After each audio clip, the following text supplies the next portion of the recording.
एक बहुत ही bad news है दोस्तों battle grounds mobile India users के लिए, यानी कि बीजीएमआई लवर्स के लिए। ये जो गेम है दोस्तों बैन हो सकता है। अब मैं ऐसा क्यों कह रहा हूं? क्योंकि दोस्तों आपका जो डेटा है वो चाइना भेजा जा रहा है। अब ये चीज दोस्तों मैं क्लेम नहीं कर रहा, बल्कि आईजीएन इंडिया क्लेम कर रही है और वहां पर क्लियरली बताया गया है कि आपका जो डेटा है वो चाइना के सर्वर में भेजा जा रहा है। कि जो बैटल ग्राउंड्स मोबाइल इंडिया का आप गेम खेल रहे हो, एपीके फाइल इंस्टॉल करके गेम खेल रहे हो, उसमें जो डेटा है सेंड और रिसीव वो दोस्तों चाइना के सर्वर में हो रहा है। यस, आपने बिल्कुल सही सुना, यानी कि आपका डेटा, इनफैक्ट आपके एंड्रॉइड डिवाइस का, फोन का दोस्तों जो डेटा है वो भी चाइना सेंड हो रहा है। अब ये जो चीज है दोस्तों कोई हवा में क्लेम नहीं करता, इतनी कोई बड़ी मीडिया वेबसाइट यहां पर इस चीज को प्रैक्टिकली टेस्ट करके यहां पर डेटा पैकेट स्नीफर की मदद से ये चीज पता की गई है कि आपका जो एक्चुअली में डेटा है, जो आप बैटल ग्राउंड्स मोबाइल इंडिया में गेम खेल रहे हो, उसमें जो भी डेटा है वो सारा का सारा चाइना भेजा जा रहा है। जिन लोगों को दोस्तों नहीं पता ये डेटा पैकेट स्नीफर के ऐप के बारे में, आपको शॉर्टकट में बता दो, ये बेसिकली बताता है सर्वर के बारे में जिससे भी आपका डिवाइस कनेक्ट हुआ या फिर आपका जो डिवाइस है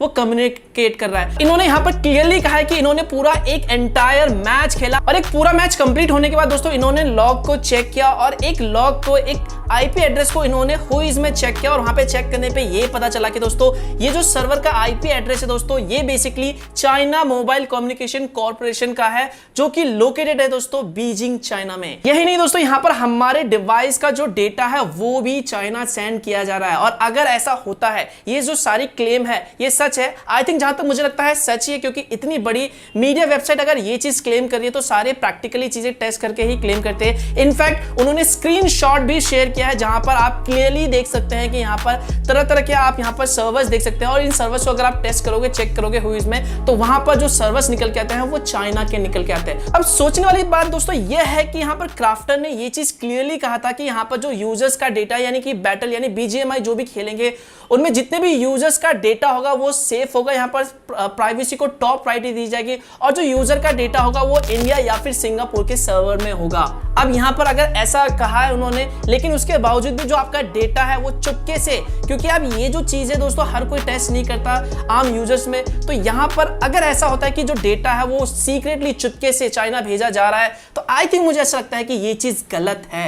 अब यहां पर उनके स्टेटमेंट में ये भी चीज लिखा होता है कि दोस्तों अगर यूजर के डेटा को वो किसी दूसरे कंट्री भेज सकती है लीगल रिक्वायरमेंट्स की वजह से, तो शायद मे भी हो सकता है कि ये एक रीजन हो। बट अगर ऐसा होता है कि एक्चुअली में सच में हमारा डेटा भेजा जा रहा है दोस्तों चाइना और ऐसा कंटिन्यू होता है, तो शायद मे बी फ्यूचर में बीजीएमआई को लेके दोस्तों एक बहुत बड़ी प्रॉब्लम खड़ी हो जाए, क्योंकि इस गेम को बैन कराने के पीछे बहुत सारे लोग पड़े हुए हैं। लेट्स सी क्या होता है। अभी तो ये सारी रिपोर्ट्स निकल के आई, ये सारी चीजें निकल के आई हैं, अभी कुछ नहीं कह सकते हैं। Let's hope for the best, देखते हैं क्या होता है। वैसे आप लोग क्या सोचते हो दोस्तों इस गेम के बारे में? अगर आपका डेटा चाइना सेंड हो रहा है, भेजा जा रहा है ऐसे चुपके से, तो क्या आपको कोई फर्क पड़ता है या फिर नहीं? या फिर आप सिर्फ बीजीएमआई गेम चाहते हो किसी भी हालत पे आपका डेटा जाए या ना जाए? ये आई नो बहुत सारे ऐसे लोग हैं जो बोलेंगे यार हमें कोई फर्क नहीं पड़ता, चाहे हमारा डेटा ले या ना ले, हमें बस गेम चाहिए। ऐसे भी बहुत सारे लोग हैं, ऐसे भी बहुत सारे लोग हैं जो चीजों को प्रैक्टिकली सोचते हैं और उनको पता है कि डेटा हमारा जो जा रहा है वो कितना इंपॉर्टेंट है हमारे देश के लिए, हमारे कंट्री के लिए। वैसे दोस्तों अगर आपको ये जानकारी पसंद आई तो वीडियो को लाइक कर देना, वीडियो को शेयर कर देना, ताकि ज्यादा से ज्यादा लोगों तक ये इन्फॉर्मेशन पहुंच सके। और मिलता हूं मैं आपको एक और नए वीडियो के साथ, तब तक के लिए बाय बाय।